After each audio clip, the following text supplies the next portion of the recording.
जय शिवराय सर्वांना. तर आपण आर्टिफिशियल इंटेलिजन्सचा युनिट 4 बघणार आहे. आर्टिफिशियल इंटेलिजन्सचा युनिट 3 मी आधीच टाकून दिलेलं आहे. तर आज आपण आर्टिफिशियल इंटेलिजन्सचा युनिट 4 बघणार आहे. आता आर्टिफिशियल इंटेलिजन्सचा युनिट 4 नंतर मी लगेच तुम्ही जी रिक्वेस्ट केली ती आर्टिफिशियल इंटेलिजन्ससाठी मी कमेंट बघितल्या, जास्त कमेंट्स आलेले होते की आर्टिफिशियल इंटेलिजन्स टाका. तर मग मी आर्टिफिशियल इंटेलिजन्सच युनिट 5 पण कवर केलेलं आहे.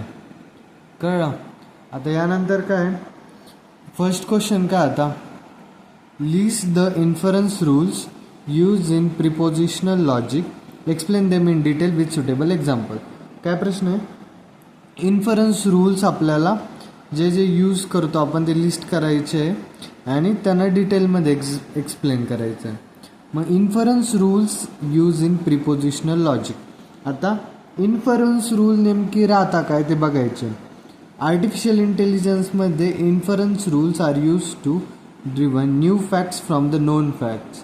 म्हणजे काय राहतं, इन्फरन्स रूल्स कशासाठी वापरले जातात की तुमच्याकडे समजा काही फॅक्ट्स प्रेझेंट आहे आधीच, मग काही फॅक्ट्स प्रेझेंट आहे त्या फॅक्ट्सपासून तुम्ही काय करता, न्यू फॅक्ट्स डिराईव्ह करता. काय करता, जे तुमच्याकडे प्रेझेंट फॅक्ट्स आहे त्या फॅक्टकडून तुम्ही काय करता, न्यू फॅक्ट्स डिराईव्ह करता, नवीन फॅक्ट्स तयार करता. त्याला काय म्हणायचं, इन्फरन्स रूल. त्यासाठी वापरतो आपण. This rules helps AI system perform logical reasoning and decision making. ह्या रूल्समुळं काय होतं, AI सिस्टम जे ते लॉजिकल रिझनिंग करू शकते, एखादा डिसिजन घेऊ शकते. कळलं. आता पहिला रूल काय, मॉड्यूस पोनेन्स म्हणतो आपण याला. काय म्हणतो, मॉडस पोनेन्स जे म्हणू शकता तुम्ही ते. इफ P implies Q, या सिम्बॉलला काय म्हणतो आपण, implies. P implies Q is true and P is true, then Q is true. कळलं. जर का P implies Q हे ट्रू असेल आणि यातलं P पण ट्रू असेल तर Qला पण तर ट्रू व्हावंच लागेल. कळलं का इथपर्यंत. आता कसं बघा, P implies Q, मग इथं दिलेलं राहतं तुम्हाला P आणि Q. जर का P ट्रू आहे तर Qला पण ट्रू राहावंच लागेल. आता कसं आहे, if it rains then roads becomes wet. कळलं.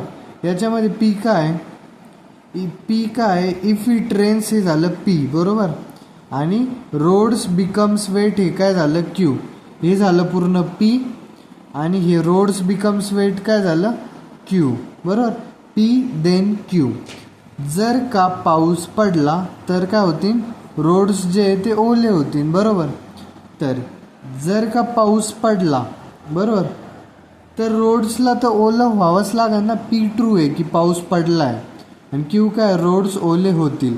मग जर का पाऊस पडला तर असं थोडी का रोड्स ओले नाही होणार, रोड्सला तर ओले व्हावंच लागेल. मग जर का P ट्रू झालं तर Qला पण ट्रू व्हावंच लागेल. कळतंय का तुम्हाला. P इम्प्लाइज Q जर का ही सगळी व्हॅल्यू ट्रू असन तर, आणि P पण जर का ट्रू असन तर Qला पण ट्रू व्हावंच लागेल. मॉड्यूस टोलन्स म्हणजे काय, if P implies Q is true and Q is false then P is false. म्हणजे P इम्प्लाइज Q हे सगळं जर का ट्रू आहे आणि यामधलं Q जर का फॉल्स आहे, एक जरी फॉल्स झालं तरी Pला पण काय व्हावं लागेल, फॉल्स व्हावं लागेल. आता कसं Pला फॉल्स व्हावं लागेल बघा. P इम्प्लाइज Q जर का ट्रू दिलेलं आहे आणि Q काय फॉल्स. आता बघा इथं जर का असा सिम्बॉल असन तर आपण त्याला काय म्हणतो, नॉट म्हणतो. म्हणजे नॉट Q. म्हणजे जर का Q पण फॉल्स असन तर काय व्हावं लागेल, Pला पण फॉल्स व्हावं लागन. कळतंय का, Pला पण फॉल्स व्हावं लागन. म्हणजे if machine is on then light glows बरोबर. ही काय झाली, P इम्प्लाइज Q ची स्टेटमेंट झाली. कसं, इफ मशीन इज ऑन काय झालं, हे P झालं बरोबर. देन म्हणजे काय, हे. मग देन नंतर काय, if machine is on then light glows काय झालं, Q बरोबर. आता हे सगळं काय ट्रू स्टेटमेंट आहे. मग जर का आपल्याला बघायचं असेल, लाईट जर का ग्लो करत नाही आहे बरोबर, काय लाईट जर का ग्लो करत नाही म्हणजे Qला आपण काय केलं, चुकीचं ठरवलं, म्हणजे नॉट लावलं Qच्या पुढं, लाईट इज नॉट ग्लोईंग. तर Pला पण काय व्हावं लागेल बरोबर. देअरफॉर मशीनला जर का लाईट, मशीन जर का ऑन आहे तर लाईट लागती बरोबर. मग जर का लाईटच लागत नाही तर मशीन कसं काय ऑन राहील, मशीन पण ऑफ राहणार आहे म्हणजे नॉट ऑन असेल. कळलं का इथपर्यंत? कळतंय का नाही? आता यानंतर काय बघा, यानंतर हायपोथेटिकल सिलॉजिझम म्हणजे काय, if P implies Q and Q implies R then P implies R. जर का पी टू क्यू चाललोय आपण आणि क्यू पासून पण पुढं एक आर आहे म्हणजे कसं होतंय, पी वरून क्यू वरून आर वर पी इम्प्लाइज क्यू आहे आणि क्यू इम्प्लाइज आर आहे, तर मग काय होईल, पी इम्प्लाइज आर पण होईल. कळलं का तुम्हाला? पी इम्प्लाइज क्यू आहे आणि क्यू इम्प्लाइज आर आहे, तर त्यावरून काय निघतं की पी इम्प्लाइज आर पण असं. If I study then I pass. बरोबर, तुम्ही अभ्यास करताय तर तुम्ही पास होताय. इफ आय पास, तुम्ही अभ्यास करताय तर तुम्ही पास होशाल. तुम्ही जर का पास झाले तर तुम्हाला जॉब भेटेल. बरोबर बरोबर. मग यावरून काय म्हणतो आपण, जर का तुम्ही अभ्यास केला तर तुम्हाला जॉब भेटणारच आहे. कळलं? इथून आपण समजा पी काय, इफ आय स्टडी, आणि क्यू काय, then I pass. If I pass म्हणजे Q, then I got job म्हणजे आर. बरोबर. मग डायरेक्ट जर का तुम्ही अभ्यास केला तर जॉब पण भेटते ना. कळलं का? जर का तुम्ही अभ्यास करताय आणि काय होतंय, मग तुम्ही पास होताय आणि तुम्हाला जॉब भेटते नंतर. पण डायरेक्ट अभ्यास केला तर जॉब तर भेटणारच आहे ना. कळतंय का तुम्हाला इथपर्यंत? यानंतर काय, डिसजंक्टिव्ह सिलॉजिझम म्हणजे काय, if P or Q is true and P is false then Q is true. कळलं? If P or Q is true and P is false then Q is true. कळलं? आता बघा, पी ऑर क्यू काय true आहे आणि यामधलं पीला आपण काय केलं, फॉल्स केलं, तर क्यूला तर ट्रू व्हावंच लागेल. बरोबर. पीला काय केलं आपण, फॉल्स केलं, तर क्यूला काय व्हावं लागेल, ट्रू व्हावं लागेल. म्हणजे राम जर का पुणे किंवा मग मुंबईमध्ये, राम कुठे आहे, एक तर पुणेमध्ये असन किंवा मग मुंबईमध्ये असन. पण राम, आता ते काय म्हणताय की राम पुणेमध्ये पण नाही. राम काय, पहिले काय म्हणले ते, राम पुणेमध्ये आहे आणि मुंबईमध्ये पण राहू शकतोय, पुणे किंवा मुंबईमध्ये. पण नंतर काय म्हणताय ते की राम तर पुणेमध्ये नाही, मग रामला तर मुंबईमध्ये तर राहावंच लागेल ना. जर का तो पुणे किंवा मुंबईमध्ये आहे आणि तो पुणेमध्ये नाही, नंतर आपल्याला कळलं की तो पुणेमध्ये नाही, तर मग त्याला कुठं राहावं लागेल, मुंबईमध्येच राहावं लागणार आहे. कळलं? यानंतर काय, आता conjunction. If P and Q are true then P and Q is true. कळलं? पी क्यू आणि पी अँड क्यू. मग यावरतं का आपल्याला काय कळतं, जर का फॅन ऑन आहे आणि लाईट पण ऑन आहे, बरोबर, तर fan and light are on म्हणजे दोन्ही पण ऑन आहे. कळलं? जर का पी पण ट्रू आहे आणि क्यू पण ट्रू आहे तर पी अँड क्यूला ट्रू व्हावं लागेल. जर का फॅन ऑन आहे आणि लाईट पण ऑन आहे तर दोन्हीला पण ऑन व्हावंच लागेल पी अँड क्यूमध्ये. कळलं?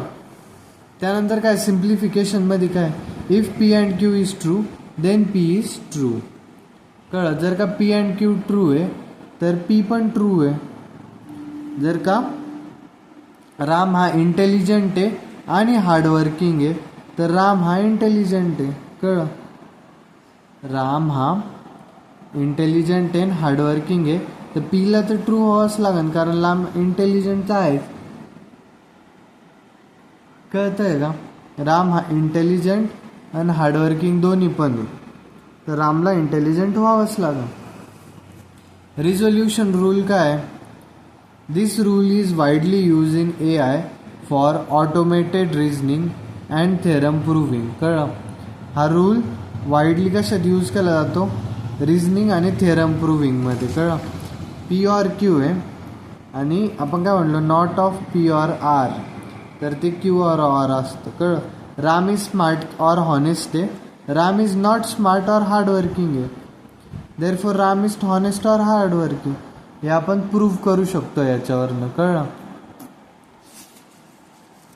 आता यानंतर काय, explain syntax and semantics of first order logic in details. आपल्याला काय करायचं आहे, पहिले सिंटॅक्स आणि सिमेंटिक्स एक्सप्लेन करायचं आहे फर्स्ट ऑर्डर लॉजिकचं. मग syntax and semantics of first order logic काय, फर्स्ट ऑर्डर लॉजिक म्हणजे FOL is a knowledge representation technique use in artificial intelligence. ठीक आहे, एक नॉलेज रिप्रेझेंटेशन टेक्निक आहे, आपण आर्टिफिशियल इंटेलिजन्समध्ये यूज करतो. ती काय more powerful than propositional logic because it represents objects properties and relationship between object. कळलं. फर्स्ट ऑर्डर लॉजिक जे आहे ते नॉलेज रिप्रेझेंटेशन टेक्निक आहे, FOL म्हणतो आपण याला. ती आर्टिफिशियल इंटेलिजन्समध्ये वापरली जाते. ती कशा करता, एक दोन गोष्टी असते, एक फर्स्ट ऑर्डर लॉजिक आणि एक प्रिपोजिशनल लॉजिक. म्हणजे प्रिपोजिशनल लॉजिक आहे ना त्या पद्धती ती जास्त पॉवरफुल आहे, कारण ती काय करते ऑब्जेक्ट्स प्रॉपर्टीज आणि ज्या रिलेशनशिप आहे ऑब्जेक्टमधलं ते पण आपल्याला दाखवते. First order logic consist of syntax and semantics. कळलं. तर सिंटॅक्स फर्स्ट ऑर्डर लॉजिक्समध्ये काय राहतं, सिंटॅक्स आणि सिमॅन्टिक्स राहतं, बरोबर. मग आपल्याला काय बघायचं आहे, syntax of first order logic. आता सिंटॅक्स काय, syntax defines the rules for writing statements in first order logic. Syntax काय करतं, रूल डिफाईन करतं जर आपल्याला स्टेटमेंट लिहायचे फर्स्ट ऑर्डर लॉजिकमध्ये. मग काय कंपोनंट्स ऑफ सिंटॅक्स म्हणजे काय, कॉन्स्टंट्स राहता, म्हणजे constants represent specific objects or entities. Constant काय रिप्रेझेंट करता, स्पेसिफिक ऑब्जेक्ट्स असतील किंवा मग एंटिटीज असतील. जसं की झालं राम, पुणे, कारवन. कळलं. काय काय झालं, राम झालं, पुणे झालं, कारवन झालं, हे झाले कॉन्स्टंट काय करतं, रिप्रेझेंट करतं. जसं की आपण राम म्हणू शकतो एक कॉन्स्टंट आहे, पुणे एक कॉन्स्टंट आहे, कारवन एक कॉन्स्टंट आहे. कळलं. व्हेरिएबल्स काय, व्हेरिएबल रिप्रेझेंट जनरल ऑब्जेक्ट्स म्हणजे एक्स व्हेरिएबल झालं, वाय व्हेरिएबल झालं, झेड व्हेरिएबल झाला. कळलं. त्यानंतर काय, predicates describe properties of relationship between objects. Predicates काय दाखवतं आपल्याला, properties of relationship between objects. ऑब्जेक्ट्समध्ये जे रिलेशनशिप आहे त्यांची जी प्रॉपर्टी राहते ना ते प्रेडिकेट्स आपल्याला दाखवतं. कळलं का. यानंतर काय आता, जसं की बघा स्टुडंट्समध्ये आपण काय लिहिलं आहे, एक्स लिहिलं आहे, बरोबर. लाईक्स राम आणि क्रिकेट. कळलं. जे हे राहता काय म्हणतो आपण त्यांना, सांगा बरं. प्रेडिकेट्स म्हणजे काय, जे रिलेशनशिप राहतं ऑब्जेक्ट्समधलं ते आपल्याला दाखवतं प्रेडिकेट्स. कळलं. काय दाखवतं, रिलेशनशिप जे राहतं ऑब्जेक्ट्समधलं ते आपल्याला कोण दाखवतं, प्रेडिकेट्स दाखवतं. एक्स काय, स्टुडंट. कळलं. आणि ते लाईक्समध्ये काय येतं, राम आणि क्रिकेट. कळलं. लॉजिकल कनेक्टिव्हिटीज काय, logical connectivities are use to combine statement. जसं की अँडनी एक स्टेटमेंट, दोन स्टेटमेंट कंबाईन होत्या, ऑरनी पण स्टेटमेंट कंबाईन करतो आपण, नॉट, इम्प्लाइज एकासाठी यूज होत्या स्टेटमेंटला कंबाईन करण्यासाठी. क्वांटिफायर्स काय, मग quantifier specify the quantity of objects. Quantity of object दाखवतात. ते दोन प्रकारचे क्वांटिफायर, युनिव्हर्सल क्वांटिफायर एक आहे आणि एक्झिस्टेन्शियल क्वांटिफायर एक आहे. काय काय, युनिव्हर्सल क्वांटिफायर आणि एक्झिस्टेन्शियल क्वांटिफायर. मग युनिव्हर्सल काय दाखवतं, represents for all X students X दाखवलं आणि काय meaning, all x are student. जे सगळे एक्स आहे ते काय स्टुडंट्स आहे. कळलं का. आणि याचं काय एक्झेन्स फॉर ऑल दाखवत. जर का असा सिम्बॉल दिसला तुम्हाला ते काय दाखवतं, फॉर ऑल. आणि जर का असा सिम्बॉल दिसला उलटा ई तर त्याला काय म्हणतो आपण, देअर एक्झिस्ट, म्हणजे एक्झिस्टेन्शियल क्वांटिफायर असतो तो. देअर एक्झिस्ट काय म्हणतो आपण, देअर एक्झिस्ट अ डॉक्टर. काय म्हणतो, देअर एक्झिस्ट अ डॉक्टर. आणि इथं काय, for all x are student. जे ऑल एक्स आहे ते काय स्टुडंट्स आहे. कळलं का. आता काय झालं, आपले सिंटॅक्स झाले. आता सिमॅन्टिक्स काय, सिमॅन्टिक्स बघायचे आपल्याला FOLचे. Semantics defines the meaning of interpretation of FOL statement. Semantics काय सांगतं आपल्याला, मिनिंग सांगतं इंटरप्रिटेशनचं FOL स्टेटमेंटचं. ते काय एक्सप्लेन करतं आपल्याला, how statements become true or falls in a given situation. Statement कसं काय ट्रू होत्या किंवा फॉल्स होत्या गिवन सिच्युएशनमध्ये ते आपल्याला सांगतं. कंपोनंट्स ऑफ सिमॅन्टिक्स काय, आता बघा पहिलं काय, domain, the set of all objects under consideration. काय दाखवते, the set of all objects under consideration. त्याला काय म्हणतो आपण, डोमेन म्हणतो. काय म्हणतो, डोमेन. जसं की पीपल्स असन, सिटीज असन, बुक्स असन. कळलं. इंटरप्रिटेशन काय, interpretation assign meanings to constant, predicates and function. Student Ram means Ram is a student. कळलं. हे काय इंटरप्रिटेशन काय दाखवतं, त्याला मिनिंग असाइन करतं. आता स्टुडंट राम यावरून आपल्याला काय कळतं, काही नाही कळत आहे. पण जेव्हा मिनिंग कळतो आपल्याला, राम इज अ स्टुडंट, याचा अर्थ काय, राम इज अ स्टुडंट. कळलं का इथपर्यंत. ट्रूथ व्हॅल्यूज काय, a statement may be true or false depending on interpretation. म्हणजे टॉल राम आहे. आता राम काही पण असू शकतो, टॉल असन पण किंवा नसन पण, मग ते कशावरती, त्याचा अर्थ जर का सांगितला आपल्याला इंटरप्रिटेशननी तर आपल्याला कळलं की ट्रू आहे की फॉल्स आहे. कळलं. मॉडेल काय, model is a set of interpretations where a statement becomes true.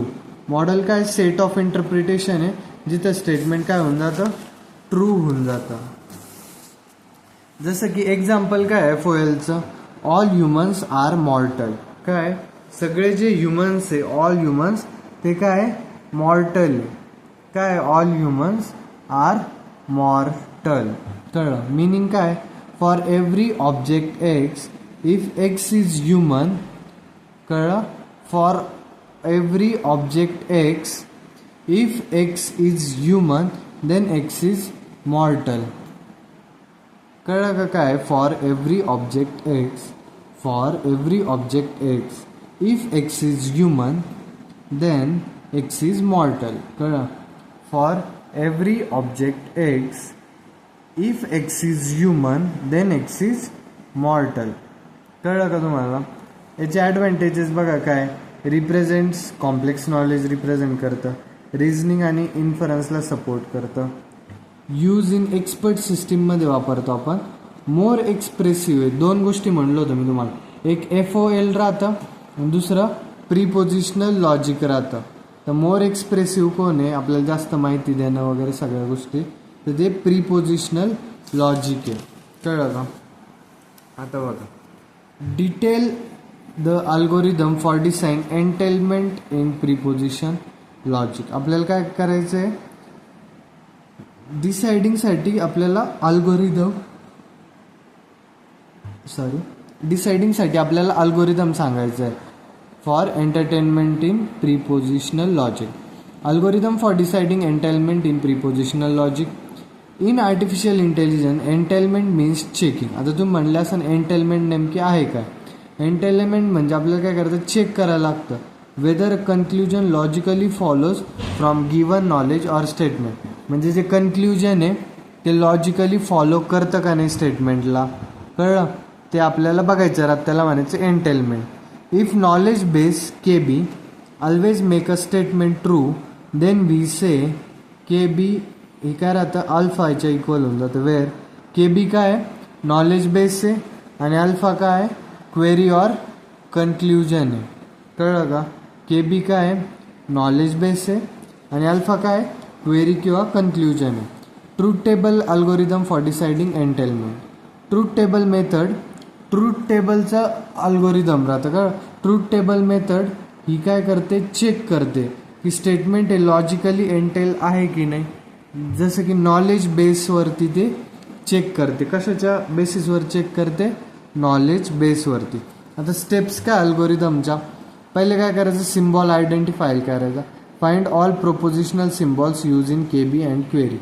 सगळे जे सिम्बॉल्स यूज केले जातात ते काय करायचे, आयडेंटिफाय करायचे. त्यावरून काय करायचं, एक ट्रूथ टेबल बनवायचं. काय बनवायचं, ट्रूथ टेबल बनवायचं.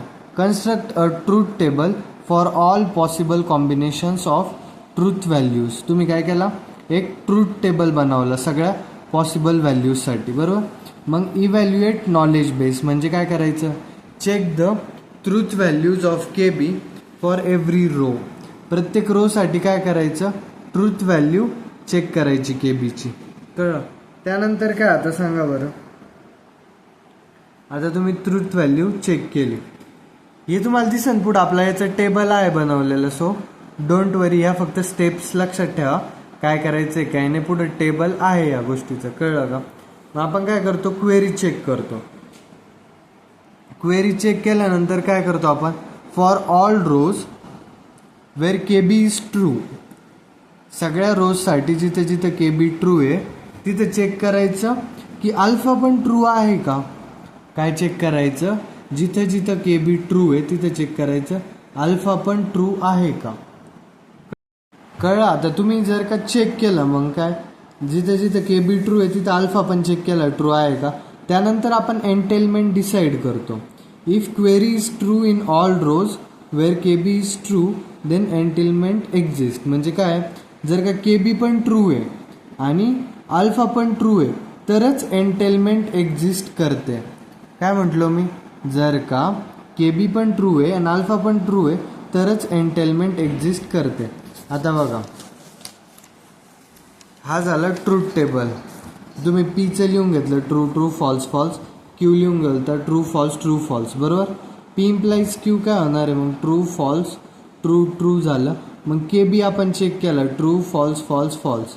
आता काय, जिथं जिथं काय बघायचं, के बी काय आहे, के बी टी टी आहे, हे पण टी असलं क्यू पण टी असलं तरच एंटेलमेंट एक्झिस्ट करते. के बी पण ट्रू आहे आणि क्यू पण ट्रू आहे तरच एंटेलमेंट एक्झिस्ट करते. मग कुठं, आता इथं पहिल्याच याच्यात एंटेलमेंट एक्झिस्ट करते, बाकीच्या याच्यात नाही करत. कळलं. मग काय, आता देअरफॉर के बी क्यू होतं. मग ॲडव्हान्टेजेस काय, simple and easy method, gives accurate results, use in logical reasoning, time increases for large number of symbols, truth becomes very large. कळलं. आता यानंतर काय, आता explain knowledge represent structure and compare them. Knowledge representation structure. आता knowledge representation structure काय, in artificial intelligence knowledge representation is a method of knowledge so that a computer system can solve problems and make decisions intelligently. कळलं. In artificial intelligence knowledge representation is a method of knowledge so that a computer system can solve problems and make decisions intelligently.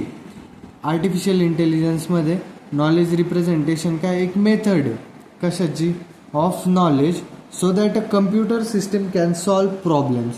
Computer system काय करेन, problem solve करेन आणि decision घेईन intelligently. Different knowledge representation structures are use in AI system. कळलं. Different knowledge representation असं structures असं नाही काय AI सिस्टीममध्ये यूज केलं जातं. Types of knowledge representation structure काय, logical representation. Knowledge is represented using logic and mathematical statement. कळलं. नॉलेज कसं रिप्रेझेंट केलं जातं, using logic and mathematical statements and सिम्बॉल्सच्या मदतीनं. It uses propositional logic and first order logic to express facts and rules. आपण आता knowledge कसं represent करणार आहे, एक तर प्रिपोजिशनल लॉजिक वापरू किंवा मग फर्स्ट ऑर्डर लॉजिक वापरू. In this method knowledge is represented in the form of logical expression which can be use for reasoning. म्हणजे कसं, ऑल ह्युमन्स आर मॉर्टल म्हणलो आपण, फॉर ऑल ह्युमन्स, याचा अर्थ काय झाला, तर ऑल ह्युमन्स आर मॉर्टल. मग आपण याचं लॉजिकल रिप्रेझेंटेशन असं करू शकतो, logical representation provide precise and accurate conclusion. It is widely use in theorem प्रूव्हिंगसाठी. कळलं. ऑल ह्युमन्स आर मॉर्टल्स आहे, त्याला आपण कसं लिहू शकतोय, याचा अर्थ काय होतो, फॉर ऑल होतो ना. फॉर ऑल ह्युमन्स म्हणजे सगळे ह्युमन्स काय मॉर्टल्स आहे असं म्हणणं. कळलं. यानंतर काय, आता सिमॅन्टिक नेटवर्क रिप्रेझेंटेशन. आता semantic network represent knowledge in the form of, हे कशाच्या, ग्राफ्स, नोड्स, लिंक्सच्या फॉर्ममध्ये आपल्याला नॉलेज दाखवतं. कशाच्या फॉर्ममध्ये, ग्राफ्स, नोड्स आणि लिंक्सच्या फॉर्ममध्ये. कळलं. Nodes represents objects or concepts while links represent relationship between them. Nodes काय दाखवतं, objects or concepts while link represent relationship between them. A semantic network can be represent relationship like. Semantic network कसं, आता bird मग link दाखवत्या दोन्हीमध्ये काय link असन बरोबर. आता ग्राफच्या मदतीने पण दाखवू शकतं, नोड्सच्या मदतीने पण सगळं दाखवतं. मग काय, बर्ड्स कॅन फ्लाय आणि डॉग काय एक animal. This representation is easy to understand. हे एकदम सोपं जातं ना आपल्याला ओळखायसाठी. बर्ड फ्लाय करतं आणि डॉग हे काय ॲनिमल आहे.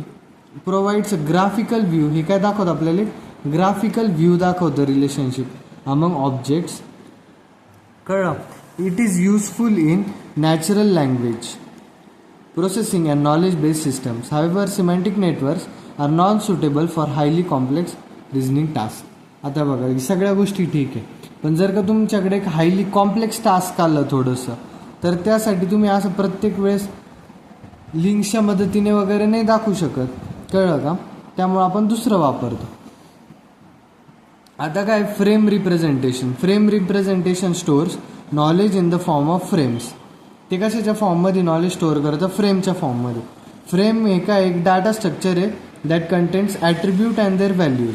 एक ॲट्रिब्यूट असतो, त्याची व्हॅल्यू असते, ते एक काय डेटा स्ट्रक्चर आहे. कळलं. आता जसं कसं बघा, कार फ्रेम मे कंटेन, कारमध्ये कारची एक फ्रेम आहे बरोबर, कारची एक काय फ्रेम आहे, त्यामध्ये काय करायचं एक स्लॉट आणि व्हॅल्यूचा कॉलम राहील बरोबर. मग कलर काय असतो? रेड असतो. मॉडेल कोणतं आहे? SUV आहे. स्पीड किती आहे? 120 km/h आहे. कळलं का?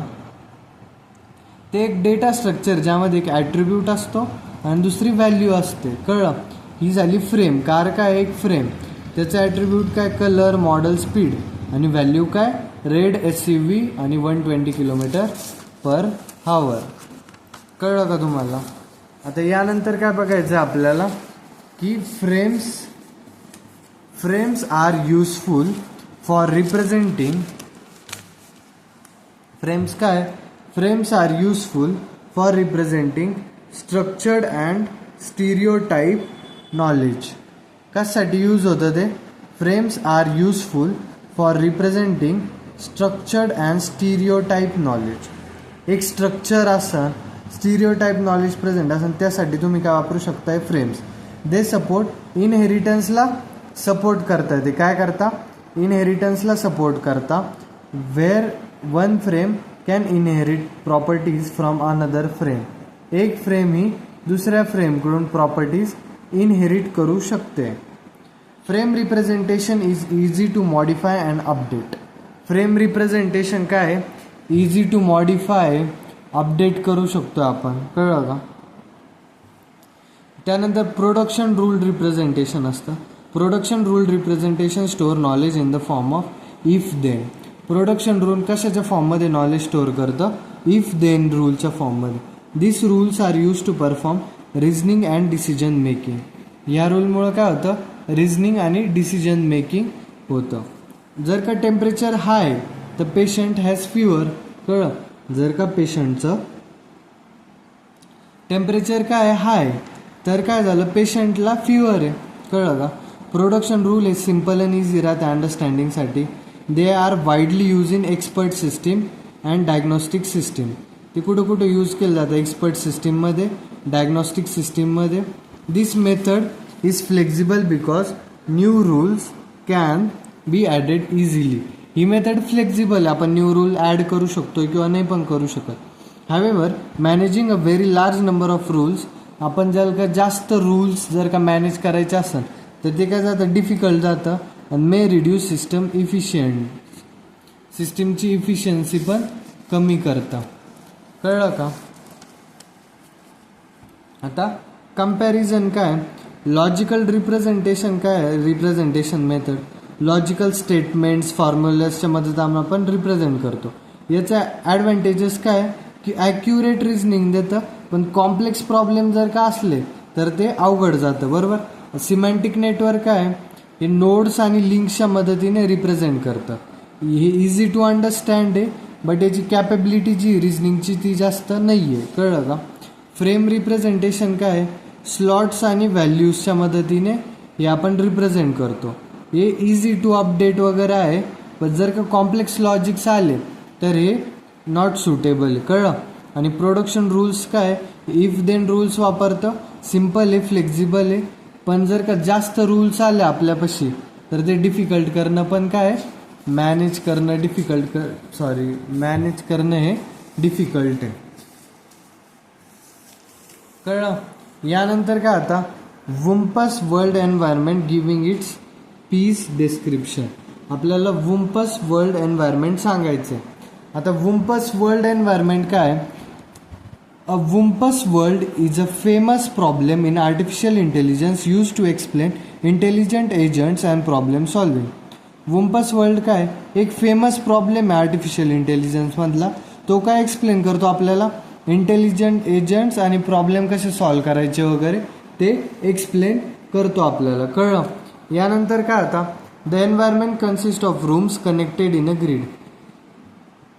या गेममध्ये किंवा हा गेम असन किंवा मग एखादं काय असन एन्व्हायरमेंट असन, यामध्ये काय होतं जे एन्व्हायरमेंट राहतं ते रूमचं ते काय राहतं कनेक्टेड राहतं ग्रीडमध्ये. An agent moves in the world to find gold while avoiding dangers such as the Wurms monster and pits. काय करायचं राहतं माहिती का, एजंट्सला मूव्ह करायचं राहतं, गोल्ड सापडायचं राहतं. एक एजंट राहतो त्याला काय सापडायचं गोल्ड सापडायचं आहे, पण तिथं पिट्स पण आहे मॉन्स्टर्स पण आहे, म्हणजे जे राक्षस वगैरे किंवा मग होल्स वगैरे, होल्समध्ये न पडता राक्षसांपासून वाचून आपल्याला काय सापडायचं राहतं गोल्ड सापडायचं राहतं. The agent reuses clues from the environment. एजंटला ना एन्व्हायरमेंटकडून क्ल्यू पण भेटत राहत्या. कळलं. जसं की एजंट काय जो वर्ल्डला एक्सप्लोअर करतो. वुम्पस काय डेंजरस मॉन्स्टरला आपण वुम्पस म्हणतो. पिट्स काय होल्स म्हणतो आपण जे की एजंटला ट्रॅप करू शकता. आणि गोल्ड काय गोल्ड आपल्याला तर कलेक्ट करायचं राहतं. कळलं का इथपर्यंत. त्यानंतर काय आता the agent can move left right forward and backward. Agent कुठं मूव्ह करू शकतोय लेफ्टला पण राईटला पण फॉरवर्डला पण बॅकवर्डला पण. It senses the environment using clues. क्ल्यूजच्या मदतीने क्ल्यू जर का स्टेनचा आला तर काय म्हणन ते आपल्याला कळन की वुम्पस हा आपल्या आसपास आहे. जर का क्ल्यू ब्रीज आला तर ब्रीजना काय होणार आहे आपल्याला कळन की पीठ हे आसपास आहे, पीठ इज नियर बाय. ग्लिटर आलं तर ग्लिटरमध्ये काय होणार आहे की gold is present.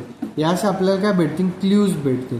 If the agent reaches the gold safely आपण गेम जिंकून जाऊ. कळलं. त्यानंतर काय पीस कशासाठी स्टँड करतं. पी म्हणजे परफॉर्मन्स मेजर, ई म्हणजे एन्व्हायरमेंट, ए म्हणजे ॲक्च्युएटर्स आणि एस म्हणजे काय सेन्सर्स. आता परफॉर्मन्स मेजर काय असतं. The performance measure defines how success is evaluated. Success कसं इव्हॅल्युएट केलं जातं ते कोण सांगतं परफॉर्मन्स मेजर. फाइंड आपल्याला गोल्ड घ्यावं लागतं, पिट्सपासून वुम्सपासून वाचावं लागतं, मुवमेंट्स जे आहे ते लवकरात लवकर शोधावे लागतात. एक्झिट सेफली केवमधून आपल्याला सेफली बाहेर पडावं लागतं. कळलं. एन्व्हायरमेंट काय the environment is a grid of rooms containing. ज्यामध्ये एन्व्हायरमेंट काय राहणार आहे वुम्स मॉन्स्टर, पिट्स राहतील, गोल्ड राहतील, वॉल्स राहतील, एम्प्टी रूम्स राहतील. The environment is partially observable because the agent can not see the entire world directly. हे काय पार्शियली ऑब्झर्वेबल आहे. काय पार्शियली ऑब्झर्वेबल आहे कारण एजंटला पूर्ण वर्ल्ड दिसत नाही. ॲक्च्युएटर्स काय आता ॲक्च्युएटर्स म्हणजे काय ॲक्शन्स जे एजंट ॲक्शन घेतं त्याला काय म्हणतो आपण ॲक्च्युएटर्स. म्हणजे जसं की मूव्ह फॉरवर्ड झालं, टर्न लेफ्ट झालं, टर्न राईट झालं, ग्रॅब गोल्ड झालं, शूट ॲरो झालं, क्लाइंब आउट झालं. सेन्सर्स काय आता sensors help the agent detect information from surrounding. सराउंडिंगकडून जर का तुम्हाला इन्फॉर्मेशन पाहिजे असेल तर सेन्सर्स हे प्रोव्हाइड करता. जसं की स्टेन सेन्सर काय करतं वूम्स जवळपास आहे ते दाखवतं. ब्रीज सेन्सर काय करतं की पीट्स हे जवळपास आहे ते दाखवतं. ग्लिटर सेन्सर काय करतं गोल्ड डिटेक्ट करतं. बम्स काय करतं वॉल्सला डिटेक्ट करतं. आणि स्क्रीम सेन्सर काय करतं वूम्सला डिटेक्ट करतं डेड वूम्सला. कॅरेक्टरिस्टिक्स काय partially observable, sequential environment, static environment, discrete environment, single agent environment. कळलं का इथपर्यंत. आता प्रीपोजिशनल लॉजिक आणि फर्स्ट ऑर्डर लॉजिक आपण किती वेळा पण बघतोय, पण नेमकी हे आहे काय ह्या गोष्टी ते बघणार आहे. प्रीपोजिशनल लॉजिक काय करतं represent knowledge using simple propositions or statement. Proposition स्टेटमेंटच्या मदतीने ते लॉजिक रिप्रेझेंट करतं. पण फर्स्ट ऑर्डर लॉजिकमध्ये काय रिप्रेझेंट नॉलेज युजिंग ऑब्जेक्ट्स असतील, प्रेडिकेट्स असतील किंवा मग रिलेशनशिप्स असतील, त्या मदतीने ते काय करतं फर्स्ट ऑर्डर लॉजिकमध्ये आपण एक्सप्रेस करतो. प्रीपोजिशनल लॉजिकमध्ये काय do not use variables and quantifiers. इथं व्हेरिएबल्स अँड क्वांटिफायर्स यूज केले नाही जात. इथं व्हेरिएबल्स अँड प्रेडिकेट्सचे क्वांटिफायर्स पण यूज केले जातात. त्यानंतर काय आता स्टेटमेंट्स एक तर ट्रू रेंज किंवा फॉल्स रेंज. पण इकडं काय दाखवतं स्टेटमेंट ह्या प्रॉपर्टीज दाखवतं. काय दाखवतं प्रॉपर्टीज आणि त्यांच्यामध्ये काय रिलेशन आहे ते दाखवतं. कळलं. हे लेस एक्सप्रेसिव्ह आहे आणि पॉवर पण कमी आहे याच्याकडं. हे मोर एक्सप्रेसिव्ह आहे, मोर पॉवरफुल आहे. Can not represent relationship between objects. हे काय आहे प्रिपोजिशनल लॉजिक रिलेशनशिप नाही एक्झिस्ट करू शकत ऑब्जेक्ट्समध्ये, पण जे फर्स्ट ऑर्डर लॉजिक आहे ते करू शकतं.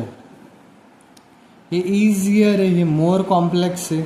आणि प्रिपोजिशनल लॉजिकमध्ये इट इज रेनिंग लिहू शकताय. फर्स्ट ऑर्डर लॉजिकमध्ये ऑल ह्युमन्स आर मॉर्टल्स तुम्ही लिहू शकताय. कळलं का. यानंतर काय आता what is an agent. Name any 5 agents around you. Explain knowledge based agents and Wumpus world. काय knowledge based agent Wumpus world हे एक्सप्लेन करायचं आहे. In artificial intelligence, an agent is an entity that perceives its environment using म्हणजे sensors परफॉर्म्सच्या मदतीने ते काय करतं agent का एक एंटिटी जो की परसिव्ह करतो त्या एन्व्हायरमेंटला. Sensor and performs action using actuators to achieve a goal. ॲक्च्युएटरनी जर का गोल अचीव नसेल केला तर त्यावरती ॲक्शन घ्यायला सांगतो. त्यानंतर काय and intelligent observes the environment make decisions and performs suitable action. जसं की मोबाईल फोन असतील. एजंट्स कोण कोण आहे आपल्या आजूबाजूला सांगा बरं. रोबोट असतील, ATM मशीन असेल, सेल्फ ड्रायव्हिंग कार असेल, स्मार्ट ट्रॅफिक असेल, या सगळ्या गोष्टी आहेत. Knowledge based agent is an intelligent agent that user store knowledge store करण्यासाठी to take decisions and solve problems. कळलं. It maintains a knowledge base containing facts and rules about the environment. Knowledge base दाखवतात आपल्याला facts राहतात त्यामध्ये, rules राहतात एन्व्हायरमेंटमुळे.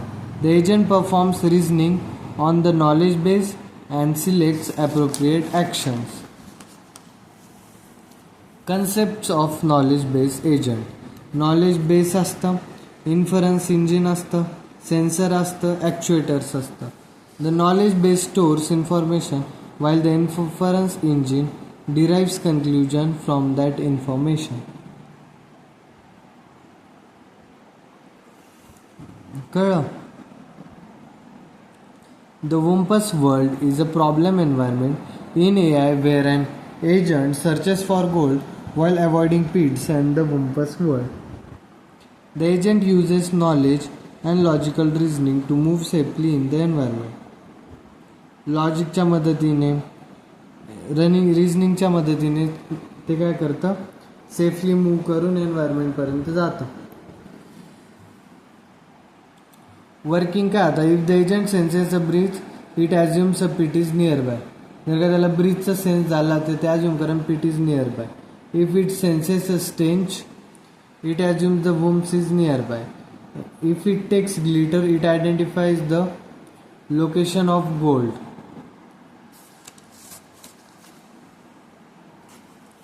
कळलं का इथपर्यंत.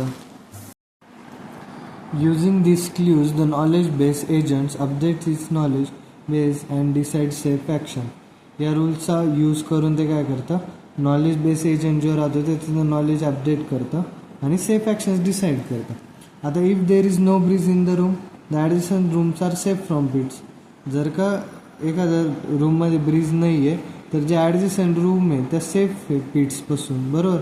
The agent continuously observes, updates knowledge म्हणजे ऑब्झर्व करत राहतो तो एजंट कंटिन्युअसली, अपडेट करतो त्याचं नॉलेज आणि जे आपल्याला ॲक्शन घ्यायची ती सेफली ॲक्शन घेतो. आता नॉलेज इंजिनिअरिंग प्रोसेस काय? Knowledge engineering is the process of building a knowledge based system. काय नॉलेज इंजिनिअरिंग? अशी एक प्रोसेस आहे नॉलेज बेस्ड सिस्टम बिल्ड करण्यासाठी. त्यासाठी स्टेप्स काय की पहिले प्रॉब्लेमला आयडेंटिफाय करायचं, बरोबर. Define the problems and goals of the system. पहिले प्रॉब्लेमला आयडेंटिफाय करायचं आणि गोल्स ऑफ सिस्टम डिफाईन करायचं. त्यानंतर नॉलेज ॲक्वायर करायचं, म्हणजे collect knowledge from experts, books and databases. एक्सपर्ट्सकडून, बुक्सकडून, डेटाबेसेसकडून नॉलेज घ्यायचं. त्यानंतर represent knowledge, store knowledge using rules, logic, frames or semantic networks. Store करायचं नॉलेजला, rules, logic, frame, semantic network. Implement the system, develop the knowledge based system using AI techniques. Knowledge based system develop करायची AI टेक्निक्सचा use करून. त्यानंतर काय? Reasoning perform करायची, taste करायचं, त्याला व्हॅलिडेट करायचं आणि त्याचं नॉलेज अपडेट करून द्यायचं. कळलं? हे झाल्या स्टेप्स. यानंतर काय आता? आर्किटेक्चर. आर्किटेक्चर काय असतं सांगा बरं. आर्किटेक्चरमध्ये काय? Architecture of knowledge base agent, म्हणजे एन्व्हायरमेंट आहे त्याच्याकडून सेन्सर काय करतं? सेन्स करतं, ते नॉलेज बेसकडं पाठवता, मग ते जातं इन्फरन्स इंजिनकडं. मग ॲक्च्युएटर्स काय करतील? ॲक्शन्स घेतील आणि त्यावरतून आपलं ठरवणार. त्याची वर्किंग कशी ते बघा. सेन्सर्स काय करतं? कलेक्ट करतं इन्फॉर्मेशन एन्व्हायरमेंटकडून. एन्व्हायरमेंटकडून काय केलं? सेन्सरने इन्फॉर्मेशन कलेक्ट केली आणि information is stored in the knowledge base. Information कुठं स्टोअर होती? ही नॉलेज बेसमध्ये स्टोअर होती. मग इन्फरन्स इंजिन काय करतं? लॉजिकल रूल्स ॲप्लाय करतं स्टोअर नॉलेजवरती. जे इन्फरन्स इंजिन आहे ते लॉजिकल रूल्स ॲप्लाय करतं या नॉलेज बेसवरती, म्हणजे इथं नॉलेज स्टोअर आहे ना, याच्यावरती लॉजिकल रूल्स ॲप्लाय करतं. आणि ॲक्च्युएटर काय करतं? परफॉर्म करतं ॲक्शन इन द एन्व्हायरमेंट. ॲक्च्युएटर काय करतं? एन्व्हायरमेंटमध्ये ॲक्शन परफॉर्म करतं. कळलं का? यानंतर काय आता? सिग्निफिकन्स काय? Inference engine. Inference engine is the main reasoning component of a knowledge base agent. एक मेन रिझनिंग कंपोनंट आहे नॉलेज बेस एजंटचं. कळलं? फंक्शन्स काय इन्फरन्स इंजिनचे? Derives new conclusion from existing facts. New conclusion काढतं ते एक्झिस्टिंग फॅक्ट्स कसून. Logical rules inference method apply करतं. Decision मेकिंगसाठी मदत होती, प्रॉब्लेम सॉल्विंगसाठी होती. नॉलेज बेस अपडेट करतं न्यू इन्फॉर्मेशननुसार. कळलं? आता बघा, consider the following ॲक्सिओम्स. If a triangle is equilateral then it is isosceles. बरोबर. If a triangle is isosceles then its two sides AB and AC are equal. If AB and AC are equal then angle B and C are equal. ABC is an equilateral triangle. असं त्यांनी सांगितलं आणि आपल्याला ते prove करायचं. बरोबर. In artificial intelligence predicate logic is use to represent. Predicate logic कशासाठी वापरतो आपण? ऑब्जेक्ट्स, प्रॉपर्टीज, रिलेशनशिप जर का दाखवायचं असेल आपल्याला ऑब्जेक्ट्समध्ये, त्यासाठी आपण प्रेडिकेट लॉजिक वापरतो. कळलं? मग आता इथं काय? इक्विलॅटरल आणि त्यामध्ये एक्स लिहिलं, मग एक्स काय? X is an equilateral triangle. याला काय म्हणू आपण? X is an isosceles triangle. Equal side काय? AB आणि AC. बरोबर. मग sides AB and AC are equal. Equal angle काय? BC. मग angle B and C are equal, असंच आपण समजलं. प्रेडिकेट लॉजिक कसं आहे? If a triangle is equilateral then it is isosceles. जर का ट्रायंगल हे कळलं, एखादं ट्रायंगल आहे जे की इक्विलॅटरल आहे तर ते आयसोसेलस पण आहे. कळलं? जे ट्रायंगल आहे ते जर का इक्विलॅटरल आहे तर ते आयसोसेलस पण आहे. If a triangle is isosceles then sides. आपल्याला प्रत्येकाचं प्रेडिकेट लॉजिक दाखवायचं. आता हे काय झालं? प्रेडिकेट लॉजिक रिप्रेझेंटेशन झालं. कळलं?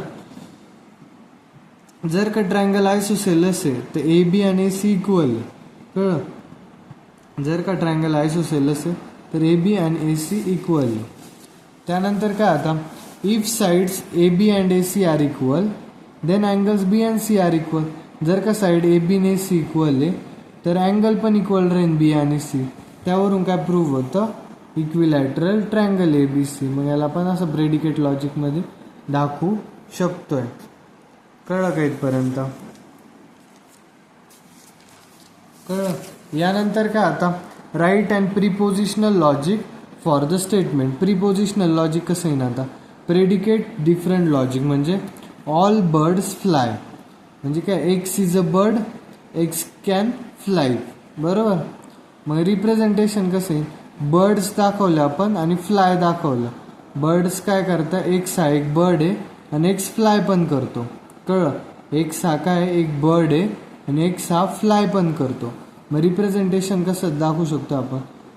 For all X which are birds they can fly म्हणजे for every X if X is a bird. कळलं. For every X if X is a bird then X can fly. For every X if X is a bird then X can fly. आता every man respect his parents. बरोबर. X आपण लिहिलं, X हा man आहे, Y is a parent of X, Y हा एक्सचा parent आहे आणि एक्स रिस्पेक्ट्स वाय. एक्स काय करतो? वायची रिस्पेक्ट करतो. मग रिप्रेझेंटेशन कसं आहे? Every man respects his parents. याचा अर्थ तो होतो for all x for all Y man x and. बरोबर. आपल्याला काय करायचं आहे? Man respects his parent. जो मॅन आहे आणि पॅरेंट आहे वाय कॉमा एक्स. कळलं. वाय कॉमा एक्स रिस्पेक्ट कोणाला करतो? एक्स कॉमा वाय रे. कळलं. सोपी गोष्ट आहे. आता या सगळ्या सोपं लॉजिक दिलं आहे तुम्हाला. कळलं त्यावरनं. आता बघा काय एक्सप्लेन डिफरंट इन्फरन्स रूल्स काय ते बघायचे आपल्याला FOL मध्ये. Difference inference rules in first order logic. In artificial intelligence inference rules are use to derive new conclusions from known facts and statements. आपण काय करतो? न्यू कन्क्ल्युजन काढतो नोन फॅक्ट्स आणि स्टेटमेंटपासून. This rules helps in logical reasoning and problem solving. पहिलं काय? Universal instantiation UI. This rule states that if something is true for all objects, then it is true for a particular object. जर का एक सगळ्या ऑब्जेक्टसाठी जर का true आहे. बरोबर. समजा दोघं जण तुम्ही मित्र आहे. बरोबर. एक समजा एक्स मित्र झाला आणि एक वाय मित्र झाला. हे दोन्ही एकाच क्लासमध्ये. बरोबर. हा कशाचा आहे? 4th स्टँडर्डचा समजा क्लास आहे. तर आपण काय म्हणलो की हे सगळे 4th स्टँडर्डचे मुलं आहे एक्स आणि वाय. तर काय होणार आहे? एक्स कशाचा झाला? एक्स पण 4th स्टँडर्डचाच झाला ना. जर हे सगळे 4th स्टँडर्डचे झाले तर एक्स पण 4th स्टँडर्डचा झाला. कळलं. जर का ऑल ह्युमन्स हे मॉर्टल आहे तर राम एक ह्युमन आहे, मग राम पण मॉर्टल झाला. कळलं का? आपण काय म्हणतो? जर का हे सगळ्या गोष्टींसाठी ट्रू आहे तर एका गोष्टीसाठी पण ट्रूच असणार आहे ना. जर का सगळे ह्युमन्स मॉर्टल आहे आणि राम ह्युमन आहे. बरोबर. राम पण ह्युमनमध्ये येतो, राम पण मॉर्टल असणार म्हणून राम इज अ मॉर्टल. कळलं. आता एक्झिस्टेन्शियल इन्स्टंटिएशन काय? This rule state that if there exist an object having a property then we can represent it using a specific constant. जर का एखादा ऑब्जेक्ट आहे त्याच्याकडे प्रॉपर्टी आहे तर आपण त्याला एका कॉन्स्टंटनी रिप्रेझेंट करू शकतोय. जसं की झालं representation. There exist if x then P of A म्हणजे कसं? There exist a student in the class assume Ravi is that student. मग आपण याला काय करू शकतो? जर का एखादं काय ऑब्जेक्ट आहे ज्याला की प्रॉपर्टी आहे. बरोबर. एखादं ऑब्जेक्ट आहे ज्याला प्रॉपर्टी आहे. बरोबर. स्टुडंट आहे आणि क्लास आहे. मग रवी काय झाला? स्टुडंट झाला. कळलं. आपण त्याला काय स्टुडंटला काय कॉन्स्टंट केलं? एक नाव दिलं रवी. कळलं का? त्या रवीला आपण स्टुडंट दाखवलं, कॉन्स्टंट केलं. कळलं इथपर्यंत. आता यानंतर काय? Universal generalization. आता युनिव्हर्सल जनरलायझेशन काय असतं? This rule states that if a statement is true for all arbitrary object then it is true for all object. कळलं. जर का एखादं स्टेटमेंट सगळ्या आर्बिट्ररी ऑब्जेक्टसाठी ट्रू आहे तर ते सगळ्या ऑब्जेक्टसाठी ट्रू आहे. If every check student pass. सगळे चेक स्टुडंट जर का पास झाले देन ऑल स्टुडंट पास. कळलं. सर सगळ्यांसाठी जर का ते काय ट्रू आहे तर प्रत्येक ऑब्जेक्टसाठी पण ते ट्रू पाहिजे. एक्झिस्टेन्शियल जनरलायझेशन काय, this rule state that if a property is true for a specific object then there exist at least once object having that property. This rule state that if a property is true for a specific object, एखादी property आहे जी true आहे specific ऑब्जेक्टसाठी, then there exist at least one object, असं एखादं तरी object रे having that property. Ram is intelligent, बरोबर. म्हणून आपण आता समजा एक ही आपली दुनिया आहे, या दुनियामध्ये एक राम राहतो आणि तो काय इंटेलिजंट आहे. मग असं म्हणू शकतो आपण की या दुनियामध्ये एक तरी इंटेलिजंट व्यक्ती आहे. आता रामच आहे असं म्हणण्याची गरज आहे का आपल्याला, तर आपण म्हटलो एक व्यक्ती आहे इंटेलिजंट, त्याचं नाव राम आहे. मग आपण खाली काय म्हणतोय की या दुनियामध्ये एक तरी इंटेलिजंट व्यक्ती आहे, मग तो आपल्याला कळून जातं की रामच आहे. कळलं. जर का अशी प्रॉपर्टी आहे जी ट्रू आहे एका स्पेसिफिक ऑब्जेक्टसाठी, बरोबर, तर ती ॲटलिस्ट एका ऑब्जेक्टसाठी तरी ट्रू राहणारच आहे. कळलं का इथपर्यंत. यानंतर मॉड्यूस पोनन्स. मॉड्यूस पोनन्स तुम्ही बघितलेले, रिझोल्युशन रूल हे सगळे आपण बघितलेले पहिलेच. मॉड्यूस पोनन्स आणि रिझोल्युशन रूल हे मागच बघितले आपण, त्यामुळे मी हे काही घेत नाही. कळलं का. एकदा वाचून घ्यायचं आहे फक्त. हे आपण पहिल्या स्टार्टिंगलाच बघितलं, पहिल्या का दुसऱ्या पेजेसवर. कळलं.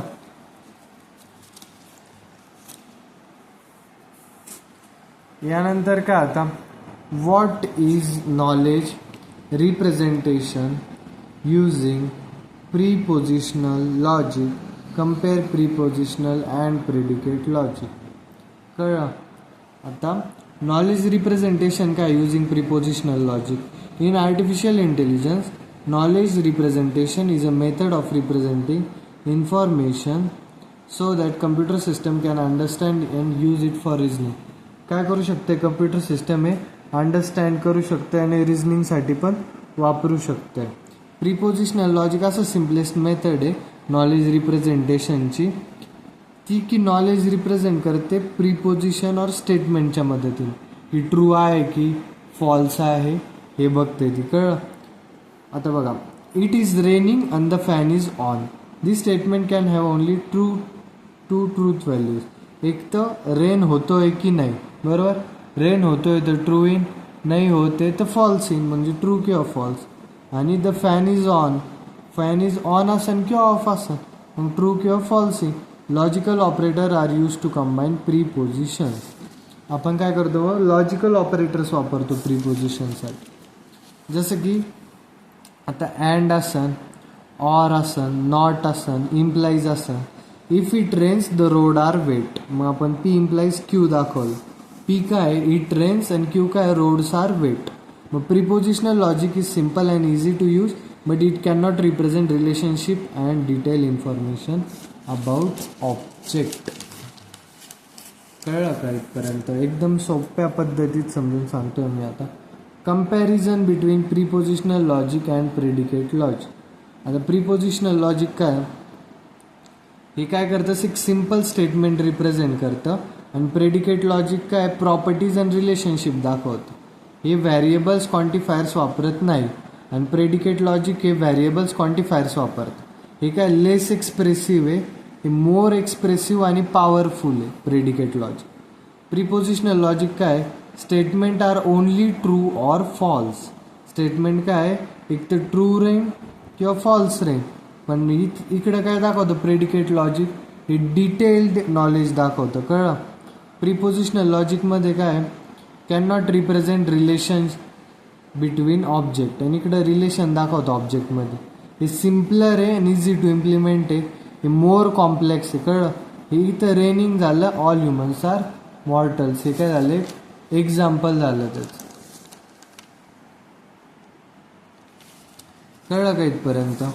आता तुम्ही हे जे एक्झाम्पल बघू शकताय प्रेडिकेट लॉजिकचं, आयसोसेलेस ट्रायंगलवालं बघू शकताय. कळलं का. आता यामध्ये काय आहे, वापस तेच आयसोसेलेस वाला एक्झाम्पल आहे की एक आयसोसेलेस ट्रायंगल आहे, ए बी ने सी इक्वल आहे, बी सी इक्विलॅटरल. आपण हे प्रेडिकेट लॉजिक बघितले ना, शायद हा क्वेश्चनच रिपीट लिहिला आहे मी. हे झाले याचे प्रेडिकेट लॉजिक. कळलं का? वापस एकदा दाखवून देतो. हा क्वेश्चन आपण घेतलेला आहे, तरी एकदा बघून घ्यायचा आहे तुम्ही. मी फक्त दाखवून घेतो. लिहून घ्यायचं असं तर लिहून घ्या सगळ्यांनी. कळलं का?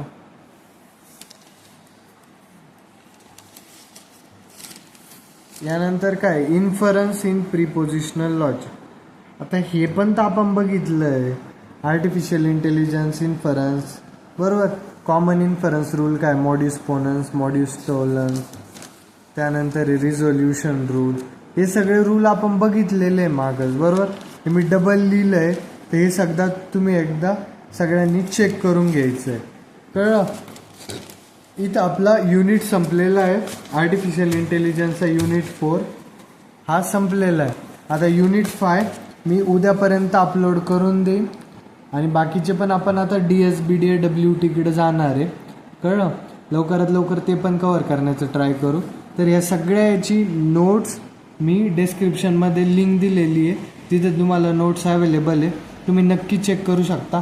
आणि तुम्हाला first year, second year, third इयरपर्यंत, फोर्थ इयर नाही, ज्या पण सब्जेक्टच्या नोट्स पाहिजे असेल, M2 असन वगैरे, सगळ्या नोट्स, न्यू सिलेबस, जुन्या सिलेबसच्या, त्या तुम्ही मला मेसेज करायचा आहे. एक तर वेबसाईटवरती जा, तिथं नंबर लिहिलेला आहे दर्शन म्हणून, तिथं तुम्ही मेसेज करू शकता व्हॉट्सअपला. किंवा मग टेलिग्राम चॅनलला पण तुम्ही जर का जॉईन झाले तर मी तिथं पण तुमचे मेसेज ॲक्सेप्ट करतो, तिथं पण तुम्ही मेसेज करू शकताय. कळलं का? ज्यांना नोट्स पाहिजे त्यांनी मला सांगा आणि मी त्यांच्या DM वगैरे त्यांना डायरेक्ट नोट्स पाठवू शकतो. कळलं? तर सगळ्यांनी नोट्स घ्या, त्या एकदम चांगल्या लिहिलेल्या आहे, तुम्हालाच फायदा होईल. आणि आपण बाकीच्या पण नोट्स लवकरात लवकर टाकण्याचा प्रयत्न करणार आहोत. धन्यवाद.